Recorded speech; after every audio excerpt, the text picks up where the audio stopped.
How many of you loved science projects as a kid? I think every kid loves digging for fossils or mixing concoctions or combining things to get a reaction. It's amazing what can happen when you mix a few ingredients. Mix baking soda, vinegar, and red food coloring, and you instantly get the worst smelling lava explosion ever. The point of that science experiment? To teach activation. It's amazing how adding just a few drops of one chemical can create a reaction, but adding a few drops of another chemical can stop or deactivate the same reaction. Most of us probably don't do science experiments anymore, unless you have school-age kids. And in that case, you're probably well aware of science projects. But even as adults, the activation principle totally applies to life. Mix bad spending habits with an entry-level income, and you'll activate a pile of debt. But mix in some saving habits, and voila, the bad debt reaction is deactivated. Post a photo of your baby on social media wearing a hoodie that looks like a teddy bear? You will create a reaction of hundreds of likes and comments. But mix in your own commentary on parenting, any opinion at all, and you'll activate a totally different reaction. When it comes to relationships or finances or even social media, it helps to know what has the power to activate or deactivate a reaction. And the same is true for our faith. Believe it or not, science and faith have this principle in common. We all experience moments that have the potential to activate or deactivate our faith. And over the next few weeks, we're going to talk about different things that have the potential to be faith activators or deactivators. Growing up, I thought I knew how to have an active and growing faith. Basically, you do the right things and avoid the wrong things. You didn't doubt God or doubt your faith. You didn't struggle, mess up, or fail. You didn't do anything to disappoint people, and you definitely didn't do anything to disappoint God. Your faith would be okay as long as you didn't mess up, or at least not too much. I don't think I'm the only one who thought this way. Maybe you think that way now. But here's the problem. We all mess up. We aren't perfect people. We all make mistakes. Some mistakes aren't a huge deal. You forget to feed the parking meter and you get a ticket. Not the end of the world. You miss a small deadline at work. Your boss may be upset with you, but you can come back from that one. But some mistakes, some choices we all make are bigger than that. You know the ones I'm talking about. Maybe it's not just missing a few deadlines at work, but it's actually taking more of a cut of the profits than you're supposed to. Maybe in your relationships, you've said some hurtful words or you've done some unforgivable things. Maybe you've lied or you've been living a lie. Maybe you've broken trust in a friendship or a business relationship, and it's only a matter of time before they find out. Maybe you felt that kind of guilt waking up after a night of partying where you made some bad choices. Maybe you made a mistake and hurt someone close to you, but the damage is done and there's nothing you can do to fix it. In all of those circumstances, we feel the same thing, guilt. And you don't have to be particularly religious to know that feeling. Guilt isn't a Christian thing. It isn't a church thing. It's a people thing. And it's a thing we all experience. At some point, all of us experience guilt, and probably much more than we'd like to admit. It's the realization you've done some serious things wrong, and now you have to deal with the consequences. It's the knot in your stomach and the small voice in your head that keep reminding you of what you've done. I don't know about you, but I hate feeling this way. The guilt, the shame, the lingering sense of frustration and disappointment makes me want to run as far away from it as I can. And that's what we usually try to do. Sometimes that looks like avoiding whatever makes us feel guilty. We hurt a friend, so we avoid them for a while, right? We made mistakes we aren't proud of, so we do something else to keep our minds off of it. We make up reasons and rationalizations why we shouldn't feel guilty. And one thing we all tend to do when feeling guilty is back away from our relationship with God. For some of us, this avoiding is more obvious. We stop coming to church. We avoid our Christian friends. When we feel guilty, we do our best to avoid the whole God conversation if we can. For others, avoiding is a more subtle reaction. We still go to church, but we stand in the back or we check out before small group. We sing the songs, but we try not to think about what they mean. We talk about God, but we avoid talking to God. Either way, we do what we can to create distance. We let guilt deactivate our faith. But what if guilt could activate a much different reaction in our lives? What if I told you that we've had it backwards? That guilt doesn't have to drive us away from God, but it can actually push us closer to Him. When we think of key leaders in the early church, we often don't associate them with massive guilt and failure. But you'd be surprised by how transparent the Bible is about the struggles and failings of its most famous leaders. Maybe one of the best known disciples of Jesus was Peter, an ordinary fisherman who left everything to follow Jesus.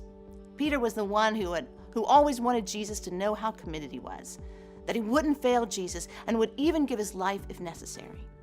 But when Jesus and his disciples gathered together to eat the Passover meal, a celebration in Jewish culture that dated back to Moses, Jesus shocked everyone with this statement: "All of you will desert me. But after I am raised from the dead, I will go ahead of you to Galilee and meet you there." Jesus already knew what was about to happen. This would be his last meal with his friends, because very soon he would be arrested, beaten, and crucified. This probably shook up all the disciples, but Peter especially couldn't handle this kind of news. In a classic Peter move, he spoke up and let everyone know, including Jesus, that he would be the guy to stay committed. Peter said to him, "Even if everyone else deserts you, I never will." Listen to what Peter was saying here. Everyone else is going to fail, but I'll be the one who doesn't. Everyone else will be guilty of leaving you, but I'll be the one who stays by your side. So what Jesus said next, no doubt, came as a huge shock to Peter. Jesus spoke directly to Peter and told him that he would deny knowing Jesus 3 times that very night, and the rooster would crow afterwards as proof.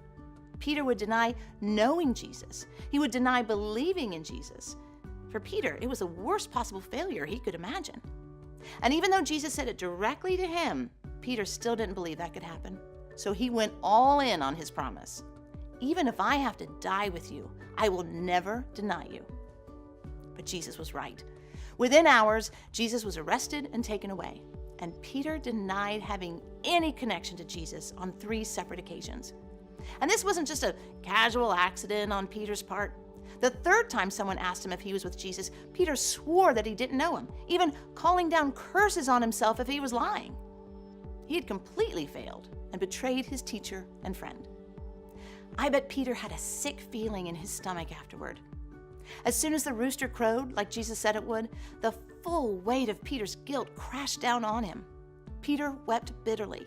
He had broken the promises he made to Jesus face to face.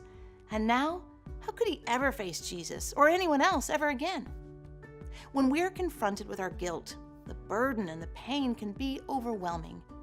No one would have been surprised if Peter walked away and lived the rest of his life in shame.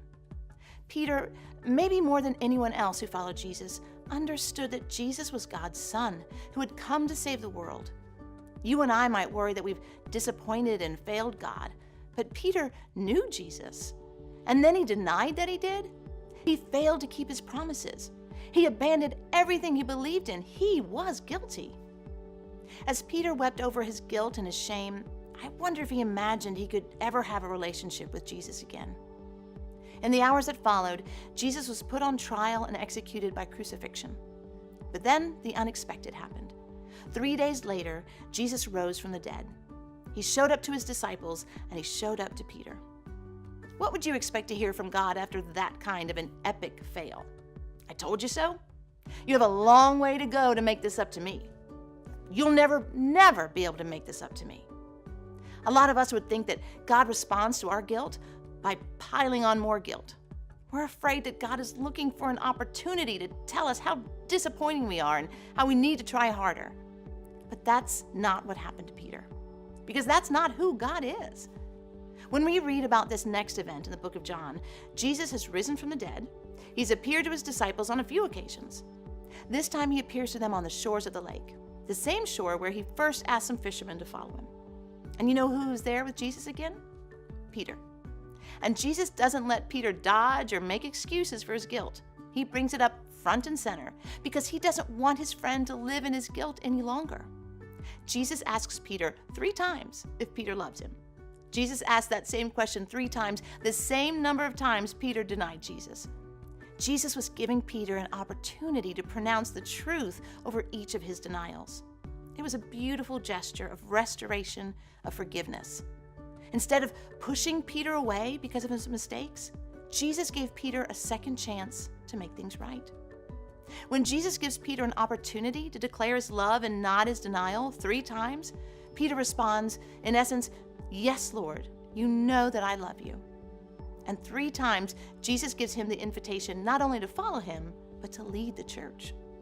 Feed my lambs. Take care of my sheep. Feed my sheep. It's the response that no one sees coming.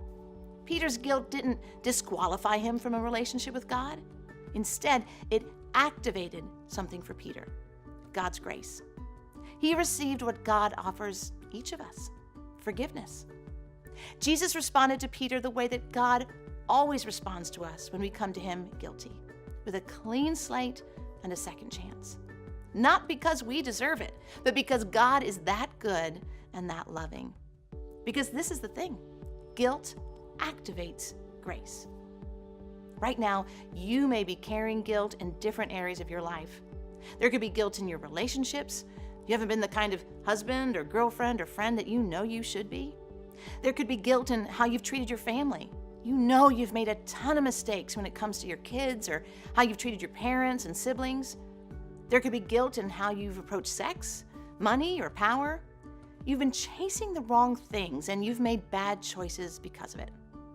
Think of all the energy you might spend trying to avoid, hide, or doing what it takes to not feel that guilt. Now, think of some ways you've allowed your guilt to create distance between you and God. Today, I want you to leave here knowing this: God doesn't want it that way. He is not okay with the distance between you. And while it can feel like a certainty, guilt doesn't have to deactivate your faith. In fact, just like Peter, it could activate it in a whole new way. So here's an invitation for you: be honest with God about your guilt and receive the grace He gives to you. Think of it like chemistry. When 2 chemicals connect, something always happens. It activates something. When we bring our guilt to God, it doesn't deactivate our relationship with Him, and He doesn't condemn us because of it. When we bring our guilt to God, God responds with grace, because guilt activates grace. And when God responds to us with grace, we respond back to God with gratitude. When we want to run away, gratitude keeps us showing up and moving forward in our faith.